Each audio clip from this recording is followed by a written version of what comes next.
mensagem é: rompe com o passado, abraça o futuro. Rompe com o passado e abraça o futuro. E para isso eu vou ler Josué capítulo 1, nós vamos ler do versículo 1 ao 3, depois nós vamos ler o versículo 6, em seguida nós pulamos para o capítulo 3 e vamos ler o versículo 5. Se você tem Bíblia, você pode abrir. Se você tem seu aplicativo, abra aí seu aplicativo. Se não, acompanhe aqui no telão que vai passar aqui por trás de mim. Vamos lá então, Josué capítulo 1, versículo 1, diz assim: depois da morte de Moisés, servo do Senhor, disse o Senhor a Josué, filho de Nun, auxiliar de Moisés: meu servo Moisés está morto. Agora, pois, você e todo este povo preparem-se para atravessar o rio Jordão e entrar na terra que eu estou para dar aos israelitas. Como prometi a Moisés, todo lugar onde puserem os pés eu darei a vocês.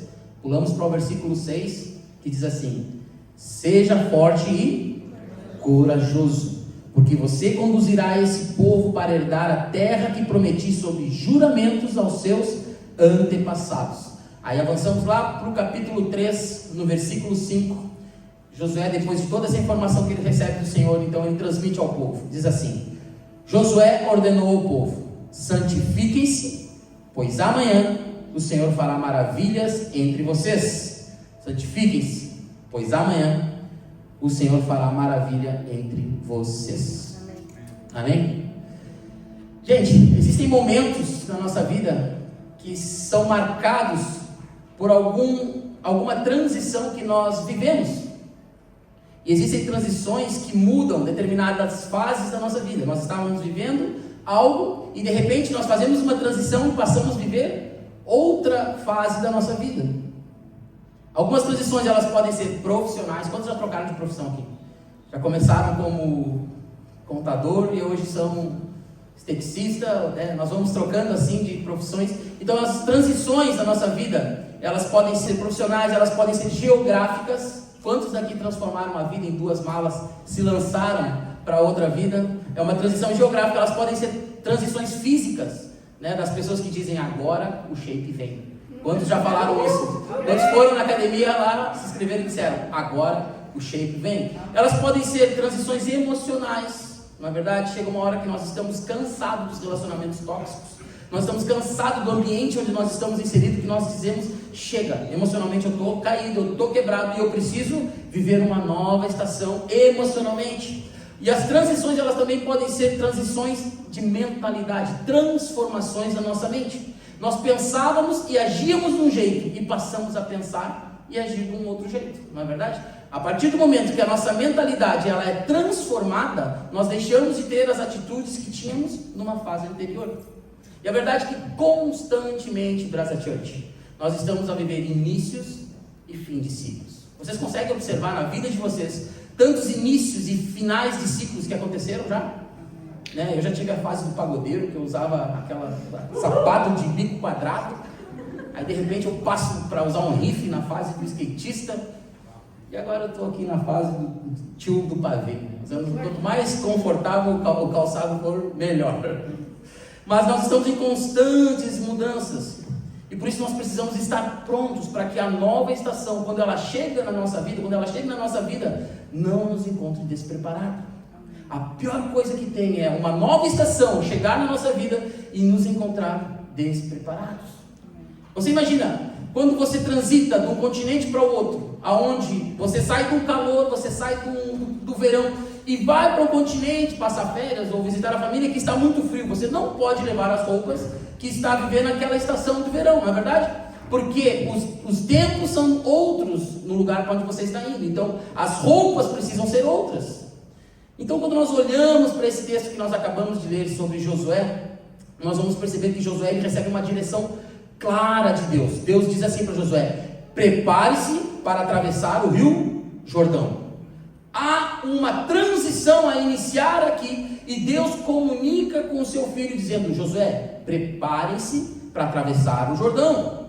E essa frase, prepare-se para atravessar o Jordão, carrega um peso para aquele povo, para aquelas pessoas, quando escutam essa palavra, que Deus está desejando fazer com que eles atravessem aquele rio, traz com eles também esse senso de uma responsabilidade acima daquilo que eles tinham vivido até aquele momento.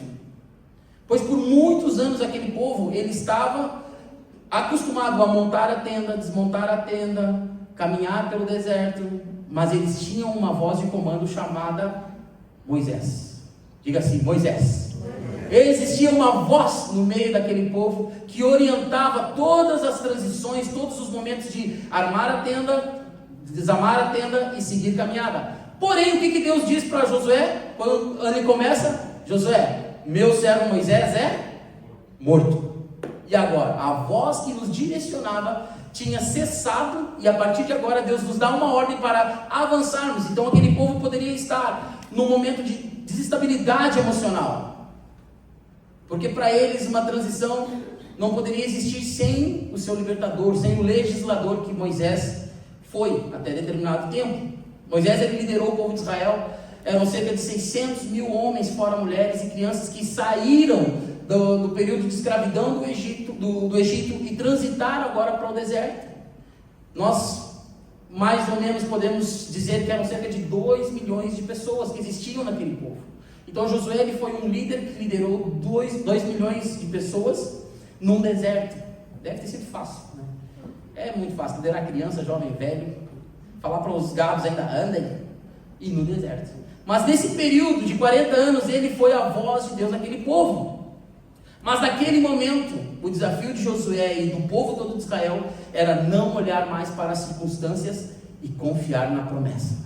Se Deus estava trazendo para eles uma direção para que houvesse uma transição, eles precisavam abrir mão de tudo aquilo que eles olhavam em volta e se agarrarem na promessa. Então a primeira coisa que eu quero partilhar com vocês nessa manhã é que atravessar era muito mais do que avançar, era deixar tudo para trás. Atravessar não era simplesmente passar para o outro lado com a sua tenda, mas aquilo que Deus estava falando para eles era: a partir de agora, vocês deixarão tudo para trás e avançarão para a promessa. A partir de agora, essa transição não será uma transição como vocês estão a fazer, porque a transição, na verdade, ela não acontecia, porque o povo estava andando em círculos. Ou seja, uma pessoa que anda em círculos diz assim: eu já passei por aqui. Quantos já desobedeceram o GPS e foram pela sua própria intuição e diz assim: meu Deus, eu já passei por aqui? Porque a pessoa anda em círculo, ela não está transitando para o novo. Mas nesse momento o que acontece é que atravessar era muito mais do que avançar, porque eles precisavam deixar tudo para trás. Aquele povo, ele estava no meio de uma crise terrível, e mesmo assim Deus chega com uma direção dizendo: eu quero transitar-vos para o novo. Pensem comigo, os antepassados daqueles homens de Israel, eles passaram um período de 400 anos escravos no Egito. Ou seja, toda a educação que os pais daquele povo eles tiveram foi uma educação a partir de uma mentalidade escrava, a partir de uma mentalidade de órfão, vamos dizer assim, porque era um povo que estava subjugado e não tinha ninguém que pudesse se levantar em favor deles. Então todos os ensinamentos dos antepassados foram baseados numa concepção, de uma mentalidade de escassez, de falta, de ninguém cuida de nós, ninguém se importa conosco, nós precisamos trabalhar árduo para podermos ter uma alface, vamos dizer assim. Então esta foi a mentalidade que os antepassados passaram. E os pais desses homens que estavam agora ali com Josué, eles foram responsáveis por se levantarem no Egito e falarem com Moisés: nós vamos sair contigo, nós te recebemos como nosso libertador, e ingressaram agora nessa jornada. Porém, no deserto, o seu coração ainda estava muito duro. E foi uma geração que morreu no deserto por conta da incredulidade e a rebeldia. Então agora, nós estamos diante de filhos que os seus antepassados foram escravos no Egito durante 400 anos. A mentalidade era escrava. Os seus pais até transitaram do Egito para o deserto. Porém, no deserto, eles foram incrédulos, eles tinham dura cerviz e morreram no deserto. E agora está nas mãos dele o novo de Deus. Agora aqueles homens e aquelas mulheres, eles precisam se posicionar e entender que o que Deus desejava fazer com eles não tinha nada a ver com a crise que eles estavam a enfrentar, porque a história de Deus sobre o povo de Israel não é acerca de um homem e de uma mulher, mas é sobre a história de um Deus que cuida de uma nação. É os planos e os pensamentos do Senhor acerca de uma nação. Moisés estava morto, porém Deus ainda permanecia assentado num alto e sublime trono, e o seu plano não depende de homens. Independentemente, meu irmão, dos teus antepassados, independentemente dos teus pais, o que eu te quero anunciar nessa tarde é que Deus ainda deseja realizar planos que contam com a tua vida. Uau, irmão, Deus nos insere naquilo que é a história dele. Se os nossos antepassados passaram um período difícil de escravidão, os nossos pais tiveram uma incredulidade e não herdaram a terra, morreram. Hoje está nas nossas mãos a capacidade de reconhecermos que, independentemente das nossas crises, Deus permanece assentado no alto e sublime trono e nada é impossível para Ele fazer. Amém, irmãos? Mesmo assim, Deus tinha planos para realizar através da vida deles. Eles carregavam marcas profundas em seus corações. Mas Deus, Ele não tem dificuldade em nos chamar no meio da nossa crise. Mesmo quando estamos a atravessar momentos difíceis, mesmo assim, Deus ainda vem até nós e nos chama. Dispõe-te, levanta-te, e nós vamos atravessar juntos. Independentemente do quão inviável tu consideras avançar no dia de hoje, sejam as tuas condições financeiras não estão reunidas de uma forma favorável, tu não te sentes preparado, independentemente, irmãos, daquilo que você possa achar que não é o suficiente para você avançar, eu quero te dizer que Deus convida-te nessa manhã, levanta-te e posiciona-te para a nova jornada. Levantem-se, posicionem-se para aquilo que Deus deseja fazer. Charles Spurgeon tem uma frase que diz o seguinte: as cicatrizes lembram-nos onde estivemos, mas não ditam onde podemos chegar. As cicatrizes que um dia nos foram feitas, ou que nós sofremos, elas até nos lembram do lugar aonde nós passamos, mas de forma alguma essas cicatrizes vão ditar aonde nós podemos chegar. Nada pode impedir Deus de escrever uma nova história em nós. Nada pode impedir Deus de escrever uma história a partir de nós. Irmãos, isso é profundamente verdade. Deus pega essas pessoas em crise e é capaz de transitá-las para esse novo de novo. E era o que Deus desejava fazer através de Josué e todo o povo de Israel.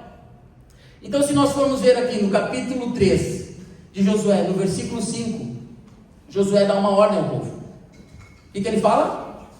Santifiquem-se, pois amanhã o Senhor fará maravilha entre vocês. Eles estavam prestes a atravessar o Jordão, e o Jordão significava, simbolicamente, uma separação entre o deserto e a terra prometida. Existia algo que eles precisavam derrotar ainda para poder herdarem aquilo que Deus desejava fazer com eles. Era uma espécie de uma fronteira. Sabe quando nós estamos quase adentrando num novo país, um novo lugar, nós temos que passar por uma fronteira, não é verdade? E muitas vezes, os imigrantes, eles batem na fronteira e regressam porque eles não têm a autorização necessária.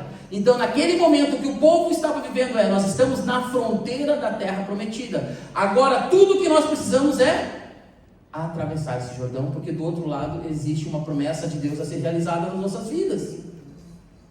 E o que mais me chama a atenção é que Josué não diz ao povo assim, preparem as armas, façam uma estratégia de guerra. Ele não chama a habilidade daquela galera. Ele não fala para a malta, gente, agora os que são de guerra venham na frente porque nós vamos invadir e nós temos adversários. Não.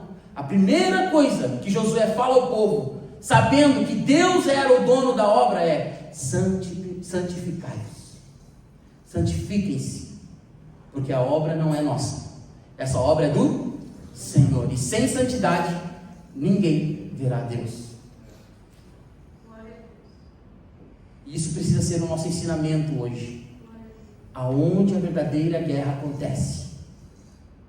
Hebreus no capítulo 12, no versículo 14, diz: esforcem-se para viverem em paz com todos e para serem santos, pois sem santidade ninguém verá Deus. O chamado à santidade não é apenas para melhorar a nossa vida espiritual, não tem a ver com sermos pessoas melhores, mas é um convite de Deus para desligarmos da nossa velha condição e ligarmos-nos à nova criatura que passamos a ser através de Cristo Jesus. A partir desse convite à santidade, Deus está dizendo assim: quando vocês se santificarem, vocês me verão. Numa nova aliança, como é que nós vemos a Deus? Através do Filho, através de Cristo Jesus. Quando eu me santifico e através de Cristo Jesus eu me coloco nesse lugar, de posicionamento, certamente o Senhor me transitará para uma nova estação. Irmãos, é inevitável isso acontecer no nosso meio. Quando nós compreendemos que necessitamos lutar as nossas guerras, num primeiro momento, indo até o Senhor, nós nunca mais temos medo de qualquer batalha que possa vir. Pode vir o câncer, pode vir a falta de dinheiro, pode vir o que for, nós não temos medo dos gigantes, porque nós entendemos que as nossas batalhas não são nossas, mas pertencem ao Senhor. E qual é o papel do povo? Santificar. Santifiquem-se. O que é a santificação, irmãos? É nós sermos separados. Santifiquem-se. Santificar é separar. Não é um isolamento, é um propósito. Eu não me santifico para me isolar do mundo, mas eu me santifico, eu me separo por conta de um propósito. Todos aqueles que entendem o princípio da santificação são aqueles que compreenderam que Deus tem planos e propósitos para realizar nas suas vidas. Quando eu vou falar com alguém, vou discipular alguém, eu vou chamar alguém me pede conselho, a primeira coisa que nós vamos falar é: santifica a tua vida para aquilo que Deus deseja fazer. Porque Deus ele não vai fazer enquanto vocês não se santificarem, enquanto vocês não desejarem estar perto dele. A santificação, ela não é um processo que vai me tornar melhor, mas ela é o processo pelo qual Deus se aproxima de mim. Um coração contrito e quebrantado, Deus não rejeitará. E nós pensamos que a santificação ela é um conjunto de regras, e lá no final do livro nós estamos santos. Não, chegai-vos a mim, e eu me chegarei a vocês. É uma atitude do nosso coração em não mais amarmos as iguarias da Babilônia e nos separarmos para ouvirmos a voz do nosso Deus. É isso, meus irmãos, é isso, Graça Church, que nós precisamos ter, um testemunho ilibado. O que é o testemunho ilibado? É alguém que reconhece que tem erros, mas necessita daquele que é o único que pode perdoar todos os pecados. O nome dele é Cristo Jesus. Eu não tenho condições de perdoar os meus pecados, mas eu sei o homem que me perdoa, por isso eu me achego a ele, porque se eu não estiver perto dele, eu estou sujeito ao pecado.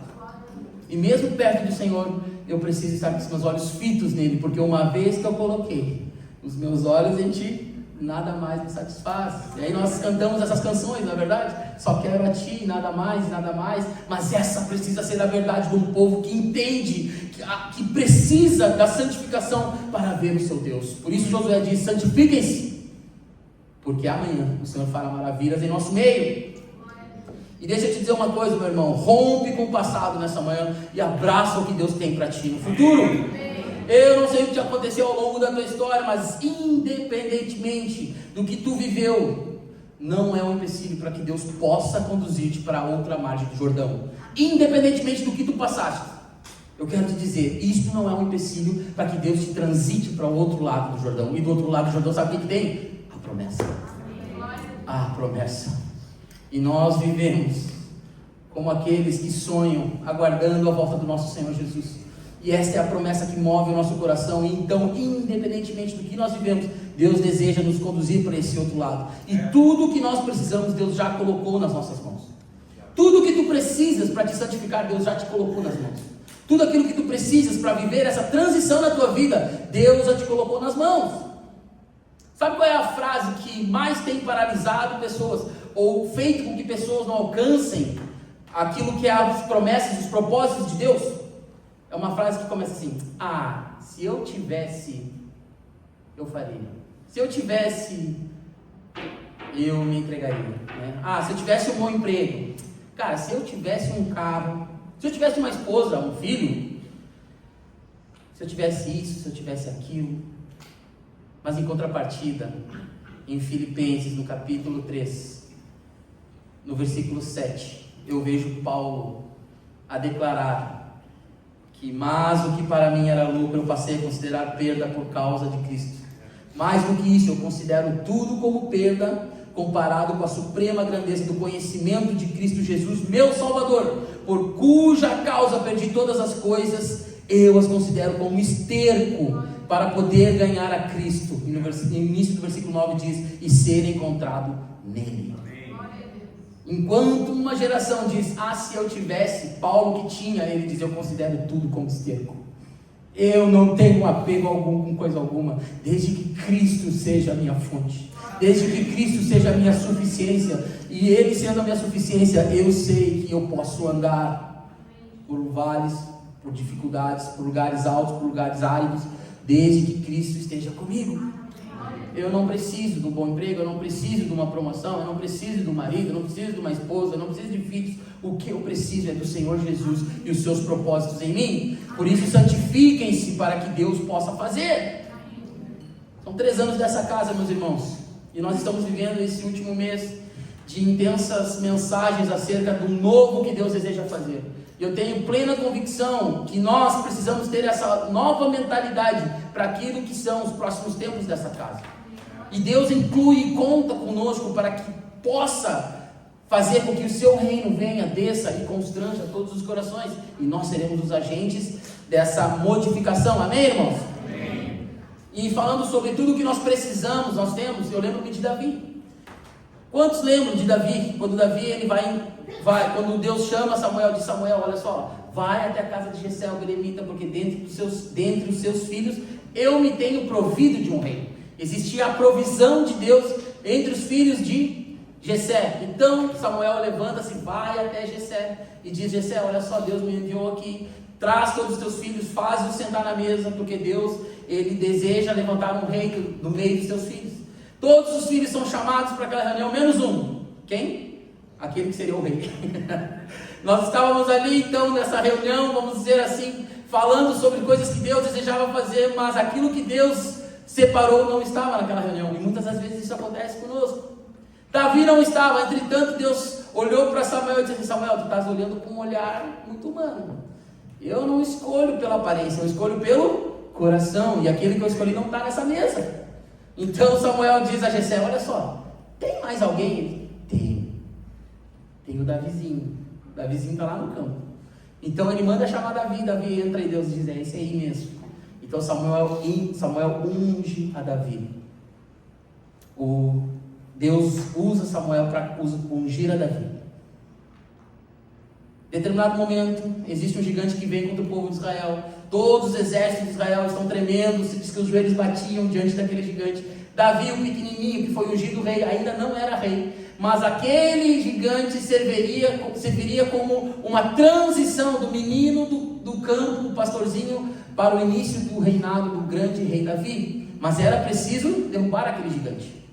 Veja só, nós estamos falando sobre o povo de Israel. Há uns anos atrás, um Jordão separava da promessa. Agora nós olhamos para Davi, um gigante separando do reinado, daquilo que Deus tinha prometido. Deus promete um reino e não entrega-lhe uma coroa, entrega-lhe um gigante. Porque esse é o desejo de Deus nas nossas vidas. Quando Deus deseja nos conduzir para uma nova estação, Ele não vai te dar o recurso, Ele vai te dar uma dificuldade, talvez, para que vocês possam superar essa dificuldade e compreender que não é pela vossa força, não é por aquilo que vocês conseguem realizar ou fazer, mas é pela graça e pela vontade de Deus. Se você consegue explicar as suas conquistas, é mérito seu. Mas se você adquiriu algo que você diz assim, não sei como foi, Deus é que fez. Amém? Então quando Davi, ele vai levar comida para os seus irmãos e ele vê aquele gigante afrontando o povo de Israel, ele tem um posicionamento. Mas quem é esse cara? Quem é esse circunciso, pai? Para vir aqui afrontar o exército do Deus vivo. Diga ao rei que não se preocupe, por quê? O papai chegou, eu estou aqui. Davi disse, eu vou enfrentar esse cara. Então Davi se apresenta até Saul e diz, Saul, não te preocupa, fica tranquilo, eu vou enfrentar esse cara.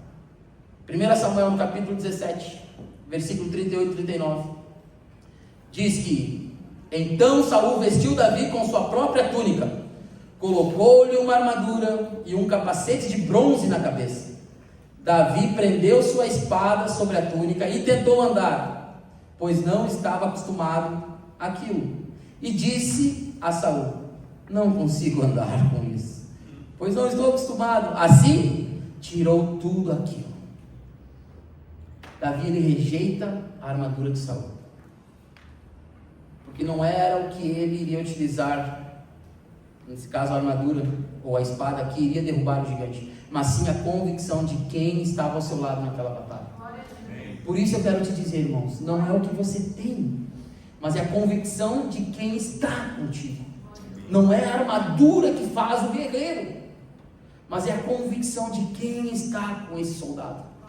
Nós precisamos ter essa convicção de que podemos não ter tudo, mas aquilo que nós temos é o suficiente e é o tudo na nossa história, Cristo Jesus. Amém. Nós não precisamos de estruturas do Casa Church, nós não precisamos de mais cultos, nós precisamos saber quem está caminhando conosco. 3 pontos que eu quero partilhar contigo rapidamente para nós finalizarmos essa mensagem.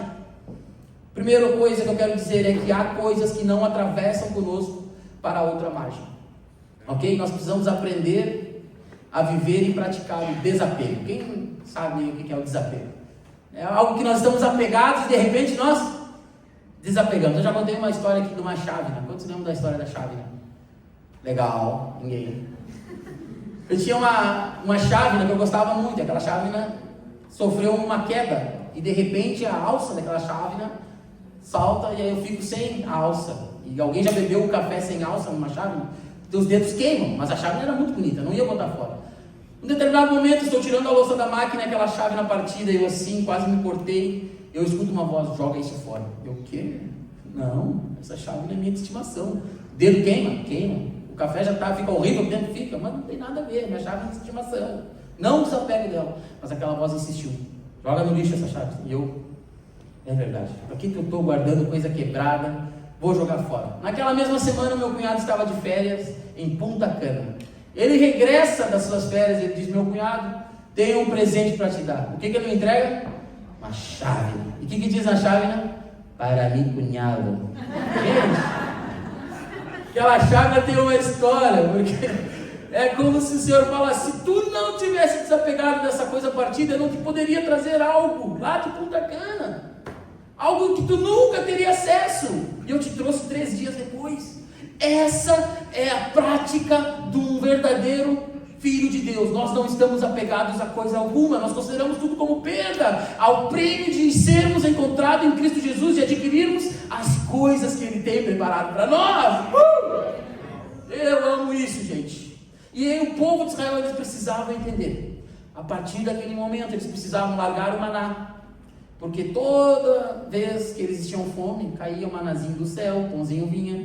Deus queria mudar a forma de suprimento deles. O pãozinho que descia do céu antes passaria a vir agora do fruto do trabalho deles. Eles deveriam parar de andar em círculos no deserto. Agora o caminho é reto e com destino. Eles não tinham antes um rumo para ir, mas agora Deus disse, atravessem esse Jordão, é para ali que vocês vão. E eles entendem o propósito, tinham que deixar de andar em círculos. E eles deveriam abandonar a mentalidade de nós vamos morrer no deserto, nós vamos morrer no deserto, que era um medo que imperava naquele povo. Deus não colocou um espírito de medo. Então todo medo que talvez possa vir sobre o teu coração e dizer, você vai morrer nesse novo projeto, eu repreendo em nome de Jesus. Recebe aí, meu irmão. Você não vai morrer no novo projeto. O Senhor estará contigo. Passe esse Jordão. Então desapegar-nos é sabermos renunciar. E renúncia não é perda, é preparo, ok? Quando eu renuncio, eu não estou perdendo, eu estou me preparando para o novo de Deus sobre a minha vida. E irmãos, antes de Deus acelerar as coisas nas nossas vidas, Ele irá eliminar toda a bagagem extra que pode provocar um sobrepeso. Como eu vou conseguir correr se eu ainda tenho sobrepeso nas nossas vidas? Se Deus Ele deseja trazer um aceleramento sobre a tua vida, a primeira coisa que Ele vai te pedir é, elimina o sobrepeso. Ele vai tratar de tirar, te dar a oportunidade de tirar todo o sobrepeso, para que tu possas correr ainda mais rápido, amém? Segundo ponto, decida hoje, Deus fará amanhã. Nossa, isso é muito bom. Vou falar de novo, aí vocês têm que gritar, tá? Decida hoje, Deus fará amanhã.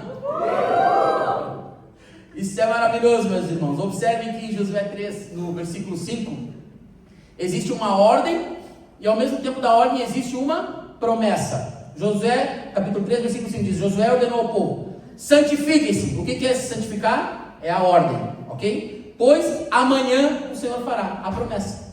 Vocês conseguem identificar? Primeiro eu me santifico, ordem. E qual é a promessa? O Senhor fará amanhã. Então eu decido hoje e amanhã Deus fará. O que acontece muitas das vezes é que nós queremos que Deus faça para depois nós nos posicionarmos. Não é verdade? Deus, se o Senhor fizer, eu vou tomar um posicionamento. Não, sabe, pastor, eu gosto de pôr Deus à prova. Meu irmão.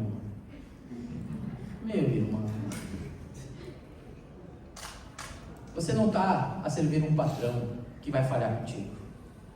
Talvez homens falharem contigo, patrões falharem contigo, lideranças falharem contigo. Eu estou falando sobre um Deus que não falha. Eu estou falando sobre um Deus que, se Ele fala que Ele fará amanhã, Ele fará amanhã. Não tenham medo de decidir hoje, porque eu tenho a convicção que o nosso Deus fará amanhã.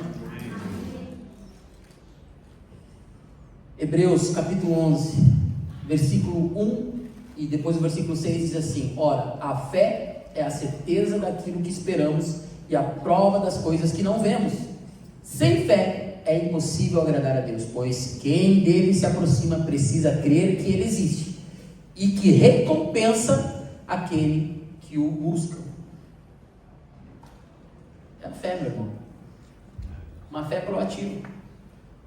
E a fé proativa, ela gera em nós a capacidade de tomarmos a iniciativa. Obrigado. A fé, ela gera em nós essa capacidade de nos posicionarmos e tomarmos a iniciativa. Eu me posiciono hoje, pois eu sei que Ele amanhã fará. Essa é a convicção que precisa caminhar ao nosso lado. Nós jamais alcançaremos a próxima margem, a próxima etapa da nossa vida por meritocracia, mas pela capacidade de respondermos à voz de Deus. Amém. E como nós respondemos à voz de Deus? Através da fé. Não é verdade? Se Deus te pede algo hoje, você precisa entregar, ou você precisa fazer, tendo a fé de que amanhã Ele fará. Então tudo que nós vamos fazer vai partir desse lugar de respondermos à voz de Deus. Se hoje vocês ouvirem a voz do Espírito Santo, não endureçais os vossos corações. E saibam, a fé honra a Deus e Deus honra a fé. Nós não temos fé pela fé mesmo. A fé que nós temos, ela procede de Deus. Então a fé que vem de Deus, quando ela é exercitada através do seu povo, essa fé tem como objetivo honrar o próprio Deus, autor e consumador da nossa fé. Então a fé, ela honra a Deus, e ao mesmo tempo Deus honra a nossa fé, ou a fé que procede dele e através de nós é manifesta. Então tudo aquilo que você for decidir por fé, acredite, vai glorificar o Senhor. Mas não coloque os seus objetivos pessoais, né? Aí eu tenho fé que eu vou comprar um carro novo, por isso eu vou fazer uma conta que eu nem sei como eu vou pagar, mas eu tenho fé que o Deus do ouro e da prata. Não, mas tome posicionamentos na sua vida de fé, que você sabe, coisas que Deus já te pediu. Acabe esse relacionamento. Deus já te pediu, sai desse círculo de amizade. Para de arrumar desculpa. E você precisa agir por fé. Não vai te faltar. Aquele que te convida é o mesmo que provê. Então na Bíblia nós comprovamos que vários momentos que foi necessário apenas a fé para uma intervenção de Jesus, né? Quantos de nós conhecemos? Vai, a tua fé te salvou. Alguém me tocou porque de mim saiu algo diferente, né? Uma fé, alguém me tocou com fé. Tudo é possível ao que crê, ao que tem fé. Quando Jesus olha para aqueles 4 amigos, diz assim, né? Grande é a fé desses meninos. Ou seja, nós precisamos ter fé para decidirmos nos santificar hoje, porque certamente Deus amanhã vai resolver os nossos B.O.s. Deus, Ele vai trazer para nós a sua promessa. E se Deus resolver agir amanhã, meu irmão, estás preparado? Hoje temos que nos posicionar. Terceiro e último ponto nessa manhã: certamente Ele fará. O texto não fala assim: Josué, santifica-te hoje, se calhar amanhã eu farei. Não, Deus, Ele não é do se calhar. O nosso Deus, Ele tem a convicção. Por isso que Ele chama homens e mulheres que não estão apegados a nada, homens e mulheres que têm o posicionamento que Deus deseja. Quando Deus fala, eles logo atendem. Quando Deus nos chama, nós sabemos que certamente Ele fará. Ele não é o Deus do se calhar. Nós estamos a caminhar, meus irmãos, para o 3º ano desta casa. E tudo que nós temos feito neste lugar é a base da fé. Desde os nossos encontros nas casas, nos parques, no salão de cabeleireiro, tudo que nós temos construído neste lugar é por fé. Deus até multiplicou o dinheirinho dos envelopes das ofertas, enquanto nós estávamos no período do hotel, porque nós sabemos que esta obra ela não tem a ver com a nossa capacidade ou com uma glória pessoal de homem ou alguma placa ou alguma organização. Nós simplesmente estamos entendendo e ouvindo os céus e tomando essas decisões por fé. E se vocês estão aqui nessa manhã é porque alguém decidiu por fé dar o primeiro passo, e hoje está nas tuas mãos a decisão de darmos a continuidade, de vivermos uma vida de fé, uma vida de fé que glorifica o Senhor, porque certamente Ele fará. Quero partilhar contigo mais uma frase que diz: não está em jogo a capacidade de Deus agir, mas sim a nossa disposição para cooperar. Não, desculpa, está ao contrário, né? O que está em jogo não é a capacidade de Deus agir, mas sim a nossa disposição para cooperar. Não está em jogo se Ele irá fazer ou não, Ele irá fazer. Mas agora, nós desejamos cooperar com o que Ele irá fazer? Israel andou 40 anos em círculos por conta de uma decisão dos pais daquele povo que nós estamos aqui a falar. Eles decidiram por conveniência e por medo. Mas bastou um sim coletivo. Bastou um povo se posicionar e decidir: nós iremos nos santificar, para que Deus trouxesse agora a promessa. Josué levanta-se e diz: malta, a sério, santifiquem-se, porque certamente Deus fará. Eu convido vocês nessa manhã, Brasa Church, santifiquem-se, coloquem-se nesse lugar, separem-se para aquilo que Deus deseja fazer, porque certamente amanhã Ele fará.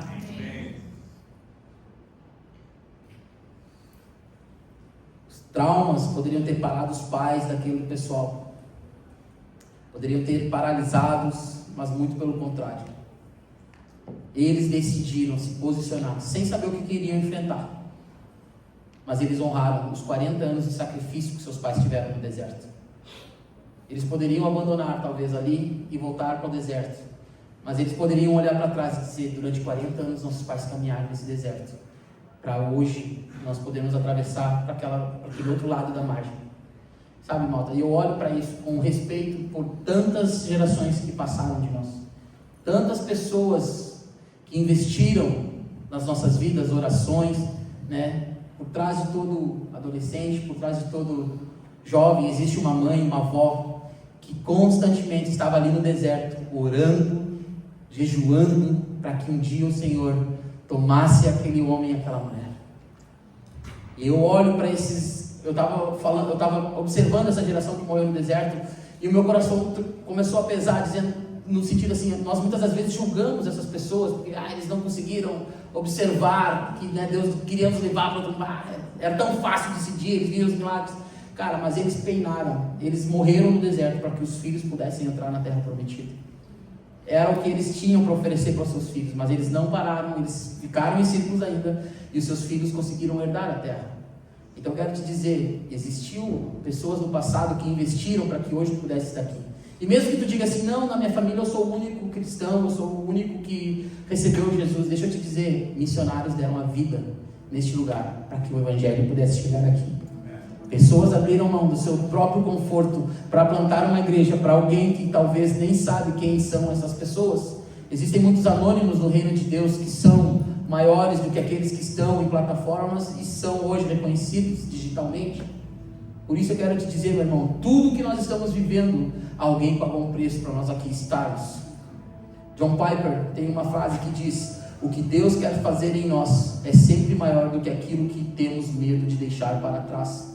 Eu quero te desafiar nessa manhã, meu irmão, a você não ter mais nenhum sobrepeso na sua vida, reconhecendo que essa história ela foi escrita já há muitos anos atrás, e que Deus está agora nesse momento nos convidando a sermos enxertados naquilo que Ele deseja e irá fazer aqui, através dessa igreja, através daquilo que é o reino de Deus em Portugal. E não tenha medo de deixar o que quer que seja para trás, porque o que Deus quer fazer é muito maior do que aquilo que nós podemos deixar para trás.